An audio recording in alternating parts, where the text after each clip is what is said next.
Hai sahabat BPD sekalian. Kita sebelumnya mengucapkan assalamualaikum, shalom, namo buddhayo, salam kebajikan dan semua yang baik-baik untuk kalian. Kali ini episodenya agak sedikit menarik dan menantang menurut saya, dan sidik jari berhubungan dengan kejiwaan. And then at the last sentence kan ada question mark karena pengen tanya sama orang-orang yang saya akan ajak jadikan tamu bicara saya malam ini. Kita undang langsung aja kali ya. Kita undang langsung dengan ini Febrian dan Mbak Hilma sudah di invite, mohon diterima. Kalau enggak saya ngoceh sendiri nanti di sini biasaan. Halo, assalamualaikum. Waalaikumsalam, halo Kak Regi, halo Mas Febri. Hey, Hai, Mas Febri. halo. Senang ya bisa akhirnya kita live Instagram untuk memberikan salah satu edukasi lagi nih kepada masyarakat yang not most people know about this finger printing is gitu kan. Sebelum lebar-lebar, aku mau dong kalian ini Mas Febri dan Mbak Ilma memperkenalkan diri masing-masing, so viewer kita nanti kenal gitu. Tak kenal maka tak sayang. Oke, silakan Mas Febri dulu, boleh. Untuk yang menyaksikan semuanya, perkenalkan saya Febri. Kalau panggilan akrab saya dari kecil panggilannya Embi ya. Jadi dulu itu Bi. kecil nggak bisa ngomong Febri, jadi waktu kecil ngomongnya Embi. Akhirnya itu menjadi kebiasaan sampai teman-teman sekolah manggil saya itu Embi ya gitu. Terus untuk sekarang sibukan saya paling ya konsultasi, kemudian ketemu orang ya sebagai penjual ludah. Ya, jadi eh, terus keliling misalnya kalau lagi ada apa panggilan keliling jadi tukang sidik jari keliling. Terus kalau untuk apa biasanya untuk ke perusahaan juga saya juga menangani yang namanya psikotes, tes-tes kepribadian beberapa. Kemudian untuk hobi sih saya senangnya jalan-jalan nih, makanya saya tekuni ini untuk bisa jalan-jalan sebenarnya. Ya. Oke. Ya ya. Oke, jadi udah kemana keliling Indonesia? Udah keluar negeri sampai mana aja, Eh Mas? kalau Indonesia sih baru sampai ini ya, baru sampai masih ini ya Sumatera gitu. Jadi Sumatera dan Jawa aja. Jadi belum sampai nih yang undang dari Papua gitu. Sekalian nonton ini kan PON gitu. On. Belum ya. Ya. Jadi kalau misalnya ke luar negeri udah sering sering nih Mas Regi. Ya, saya ke swasta ya kan, luar negeri.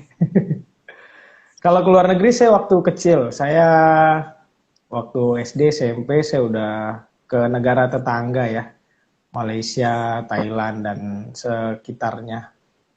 Itu saat saya sekolah studi banding di sana. Kalau untuk saat ini belum. Ya mudah-mudahan setelah apa pandemi atau nanti sudah mulai normal kita bisa roadshow gitu. Ya. Oke, mungkin itu dulu ya. Oke, Mbak Hilma gantian dong. Can you like introduce yourself? Ya, terima kasih Mas Regi. Ya, salam kenal semuanya untuk Curming saat ini. Saya Hilma Handayani, biasa dipanggil Hilma. Kalau untuk sibukannya saya di Gens, kalau IG-nya itu Sobat Gens, Gen Consulting. Terus kalau sekarang juga founder Generasi Sadar Bakat, jadi volunteer juga untuk Yayasan Indonesia Hijau, mengajar adik-adik pemulung gitu. Itu sih kalau untuk kegiatannya. Gitu. Kalau untuk yang hobi ya, hobi sama sih sama Mas Febri, demennya jalan-jalan. Jadi kerjaan ini kan banyak ketemu orang, jalan-jalan kemana aja. Nah, traveling gitu. Dan eh ketemu sesuatu hal yang baru terus gitu. Jadi, Udah berkeluarga ya dua-duanya kan ya? Apa belum sih Mas Febri? Udah berkeluarga. mau dicariin boleh. Alhamdulillah. Istri 1, anak 2. Oh. Jadi Ya, nambah giat ya berarti Mas ya. Iya. Giat-giatnya nyari susu. Iya, iya. Oke, mungkin guys, sahabat BPD sekalian, kita nanti akan membuka Q&A. Jadi di sebelah kolom bawah kalian itu ada tanda question mark. Kalau kalian tidak nanti tidak tertumpuk, jadi kita susah bacanya. Kalian klik itu dulu. Nanti kalau kalian tanya apa, kita jawab ya, Mas dan Mbak.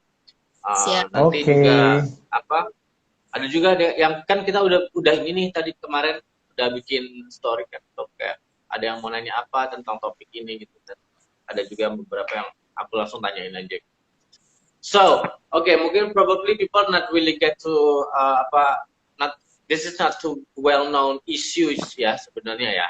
Sidik jari dengan jiwaan nih Mas. Coba aku pengen deh dari Mas Febri, can you explain what is fingerprint analysis? Apa sih fingerprint analysis itu? Oke.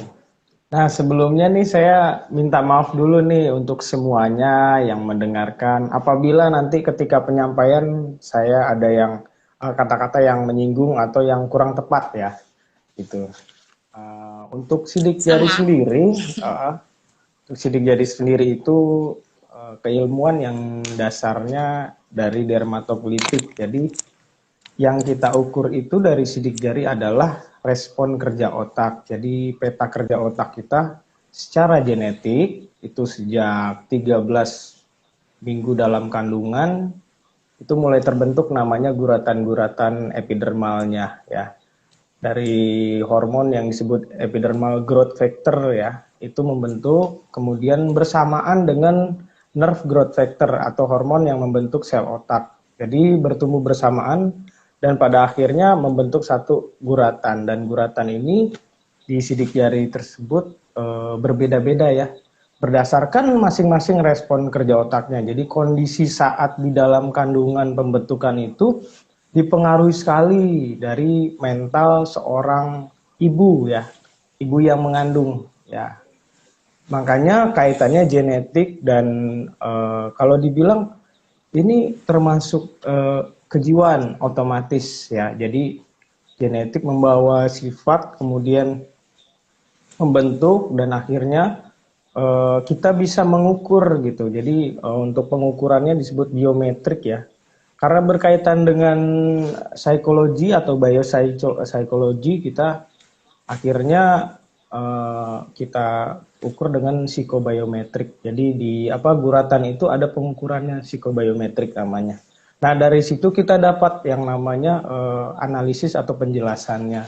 Dan akhirnya kita terjemahkan, kemudian secara empiris kita terus-menerus ya, kita teliti yang namanya beberapa ribu, puluhan ribu itu sampai kita pertama kali itu di tahun 2008 itu kan mulai ada yang namanya laboratoriumnya. Jadi psikobiometrik research-nya itu ada di Bandung, jadi mulai dikembangkan ke arah IT biometrik. Jadi akhirnya kita nggak ngitung secara manual ya. Untuk sidik jari itu sekarang bisa computerize ya. Iya, computerize. Jadi akhirnya kita scan gitu, kita taking sampelnya. Semudah untuk absen ya. Biasanya kan kalau absen untuk jadwal kehadiran ya. Nah, kalau di sini ketika ada sidik jarinya itu langsung dianalisis sama aplikasinya. Itu secara IT biometrik. Dari situ kita dapat menjelaskan ya. Jadi keilmuan ini pun sudah lama sebenarnya dari India dan Cina, tapi kemudian dikembangkan di Indonesia itu dari tahun 2004. Dari tahun 2004 kita mulai menekuni, menganalisis dan melakukan penelitian terus-menerus ya. Sampai saat ini pun ada perkembangan lagi yang namanya sidik jari itu banyak ya macamnya gitu. Jadi kita bisa kategorikan kecenderungannya dia mempunyai karakter dasar seperti apa ketika bentuk sidik jarinya seperti apa, seperti itu ya. Jadi kita bisa menjelaskan gitu. Dan sidik jari ini kan bersifat permanen ya sebenarnya. Jadi pada akhirnya sidik jari ini bisa jadi membawa apa ya, membawa kalau misalnya kita lahir itu biasanya yang terbit adalah akte kelahiran, dan itu tidak bisa diciptakan kembali atau dibikin ulang. Sama misalnya kita beli kendaraan itu terbit yang namanya BPKB. Tapi perbedaannya ketika terbit yang namanya BPKB itu ada manual booknya untuk si kendaraan tersebut. Tapi ketika kita lahir tidak ada gitu. Jadi tidak include ya kan. Nah, sebenarnya sidik jari ini adalah manual booknya. Jadi penggunaan si karakter A ini, seorang ini dengan tipe sidik jari yang ini itu bagaimana cara mengoptimalisasikan jadi potensi yang ada dalam dirinya gitu. Jadi genetiknya seperti apa gitu. Nanti berhubungan dengan natural ya. Kita itu nature gitu. Jadi kita nggak ke tingkah laku, jadi ke nature, bukan kerja otak. Seperti itu mungkin nanti bisa kita jelaskan lebih lanjut. Yang mudah-mudahan yang barusan lebih jelas untuk dasarnya apa itu sidik jari atau dermatoglifik keilmuannya. Oke, Ya, yang bikin kita yang bikin kita curious ini kan gini maksudnya, how and why our fingerprints itu bisa berhubungan dengan kesehatan mental kita. betul. Aku belum ketemu ininya, belum ketemu kayak apa namanya ya, titik terangnya gitu. Can you explain it like gimana kok bisa berhubungan gitu sama kesehatan mental kita? Gimana Mas? Iya. Tadi saya jelaskan dasar keilmuannya. Nah, dari situ kita berangkat korelasi antara sidik jari ini, kalau dibilang amazing fingerprint ya, kita punya keajaiban di dalam sidik jari itu, hubungannya apa sih dengan kesehatan mental kita. Nah, dari situ kita sudah bisa menemukan yang namanya motif dasar dari cara kerja otak kita. Nah, ketika kita hubungkan dengan kesehatan mental seseorang, itu bagaimana si orang itu yang pertama adalah ketika fingerprint itu ada, sidik jari itu ada, nah itu bentuk dari hasil yang tadi. Kesehatan mental si ibu saat mengandung. Jadi kondisinya itu yang membentuk polanya. Betul. Jadi secara tidak langsung itu membentuk. Jadi saat kondisi si ibu itu rentan itu di umur kehamilan 2 sampai 4 bulan ya. Nah, itu pembentukan. Nah, di situ apa yang dirasakan seorang ibu, kesehatan mental saat itu terkoneksi langsung untuk janinnya ya. Untuk janinnya yang mungkin kita saat itu membentuklah yang namanya ada, kalau untuk genetik kan banyak ya, contoh penyakit bawaan misalnya.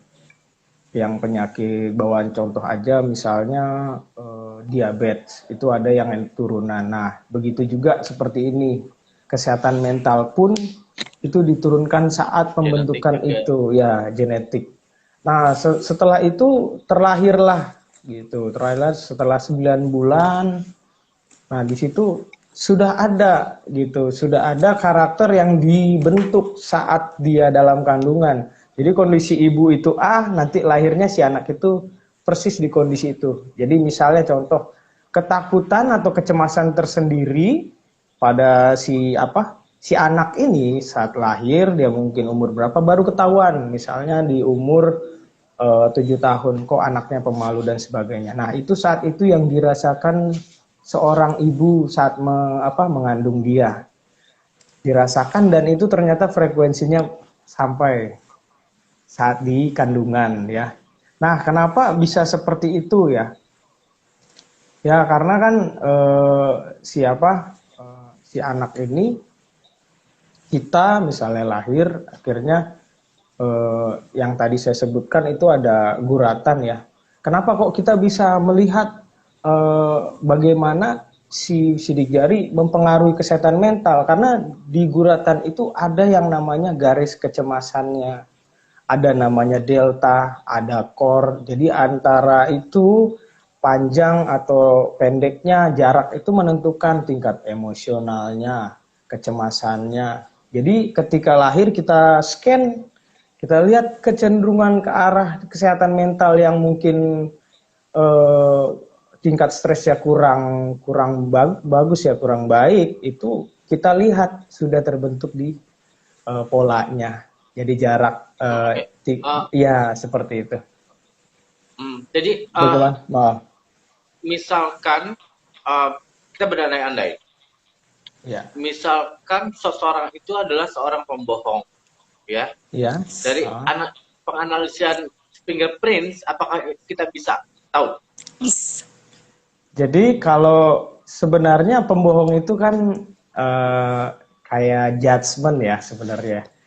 Kayak Ya, ambillah penyebutan. bukan kejadian yang ambil seorang karakter yang memang dia doyan berbohong Sebenarnya aja, misalkan dia manipulasi ya, bahasanya manipulasi. Jadi dia menyukai manipulasi. Ya, oke.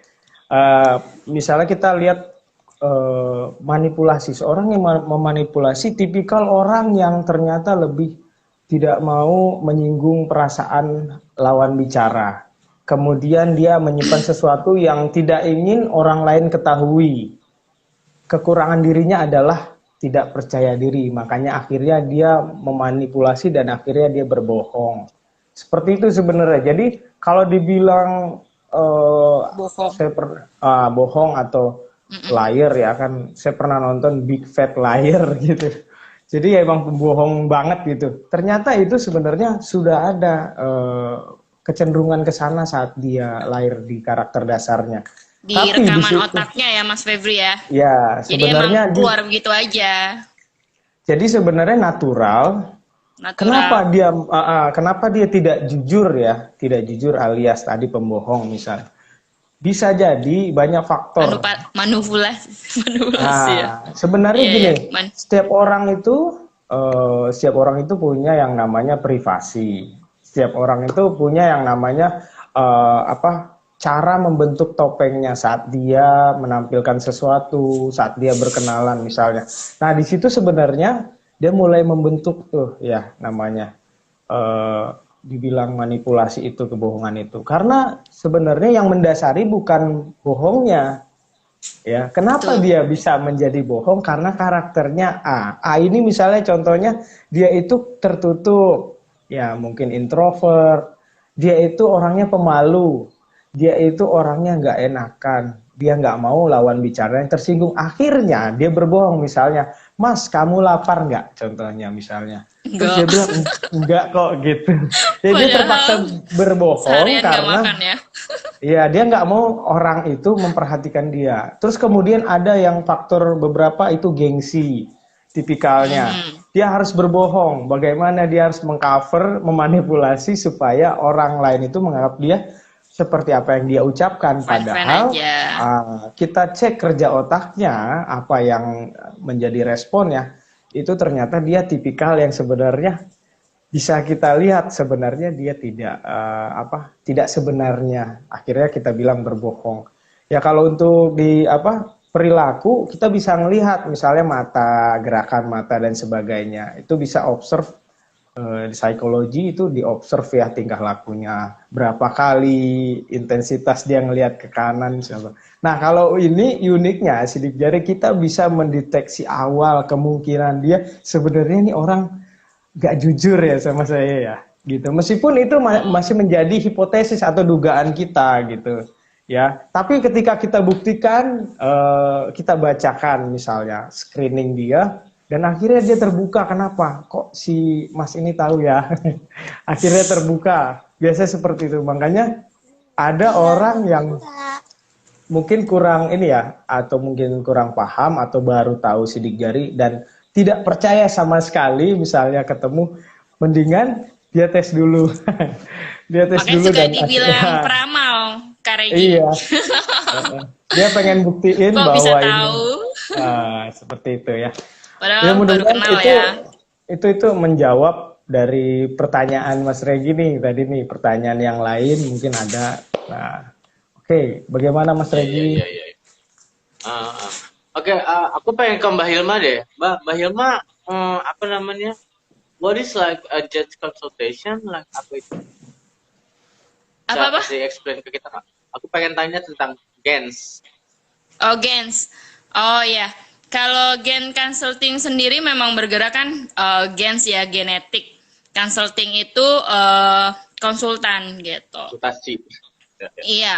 Jadi mau pernikahan bisa yang biar lebih komunikasinya baik nih antar pasangan. Sebenarnya kalau antar pasangan kan lebih di komunikasi ya.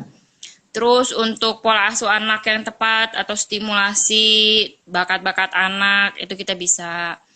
Untuk profesi ya biar tidak salah jurusan ya kan, biar langsung expert di bidangnya. Itu kita juga ada penjurusannya. Dan banyak hal karena kalau ngomongin gens tadi kita yaitu polanya dengan sidik jari. Jadinya kalau sidik jari ini aja kan 17 miliar lebih ya pola sidik jari. Apalagi sekarang nih sudah pembaruan dengan adanya film Korea juga ya mempengaruhi Pak Febri. Jadinya janin-janin sidik jari pun berubah lagi tuh. Apa? Banyak keunikan-keunikan lagi dari pola sidik jari. Jadi gabungan-gabungan. Mungkin kalau anak saya aja itu double peacock itu tuh jarang banget kayak gitu. Nah mungkin yang belum tahu jenis-jenis pola sidik jari yaitu ada beberapa jenisnya gitu. Jadi kalau misalnya gini jadinya Kak Regi. Kan tadi ya Mas Febri juga udah jelasin untuk yang namanya gimana sih kerjanya pola sidik jari itu gitu. Jadi dengan kita nih Gen Consulting memudahkan untuk konsultasi seperti apa. Jadi memang 10 sidik jari ini ternyata aja fungsinya punya yang berbeda-beda ya. Kak Regi kemarin sudah ngerasain kan fungsinya itu dari 10 sidik jari ini gitu. Dan dari fungsi 10 sidik jari ini juga itu kalau yang tadi dibilang Mas Febri waktu umur 4 bulan pembentukan pola sidik jari, nah itu pembentukan itu kehubung nih ke apa namanya ke gaya kerja otak gitu. Nah saat gaya kerja otak itu bisa ketahuan dari pola sidik jari. Nah itulah yang dikerjakan dengan Gen Consulting dengan mudah. Kita tadi tuh udah nggak perlu observasi, tanya jawab sekitar psikologinya apa nih sebenarnya seseorang ini. Jadi memang kan melalui tiga keilmuan ya, dari psikologi, dari neuro, terus dari neuroscience, dari sama dermatologik gitu. Jadi saat mungkin kalau psikologi mempertanyakan tentang apa namanya observasi seperti itu kita nggak perlu. Jadi kita perlu langsung genetik ya. Nah ini tuh dari genetik. Kita perlu dari 10 pola sidik jari aja di input. Nah nanti neuroscience-nya kasarnya blueprint otaknya kita lah gitu.